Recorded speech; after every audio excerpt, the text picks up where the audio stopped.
అది సరే, ఏం చూస్తున్నావు? ఏమీ చేయటం లేదు. పని చేయడం ఇష్టం లేక ఇష్టమైన పని దొరకలేదా? అసలు పనే దొరక్క. అదెవరైనా రోడ్డు మీద పారేసుకుంటారా దొరకడానికి? డిగ్రీ చదివి బయటకు వచ్చిన దగ్గర నుంచి వెతుకుతూనే ఉన్నాను. ఫస్ట్ క్లాస్ లో పాస్ అయిన నాకు చిన్న ఉద్యోగం కూడా ఇవ్వలేకపోయింది ఈ ప్రభుత్వం.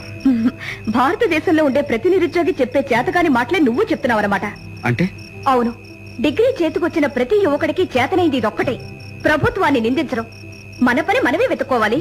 అవసరమైతే పని సృష్టించుకోవాలని ఎందుకు ఆలోచించరు? ఉదాహరణకి నన్ను తీసుకో. నేను ఒంటరిదాన్ని. వెనక ముందు నాకెవ్వరూ లేరు.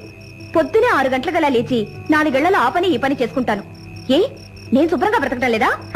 నేను మాట్లాడేది చదువుకున్న నిరుద్యోగుల గురించి, నీలాంటి వాళ్ళ గురించి కాదు. You see, Mr. Gandhi, for your kind information, I'm a graduate from Mary Stella College. You know that? University first rank లో పాస్ అయ్యాను. చేసేవాడికి పని ఎప్పుడూ ఉంటుంది. ప్రతివాడు బట్ట నెలకుండా ఫ్యాన్ కింద కూర్చొని సంతకాలు పెట్టే ఉద్యోగమే చేయాలనుకుంటే ఎలా?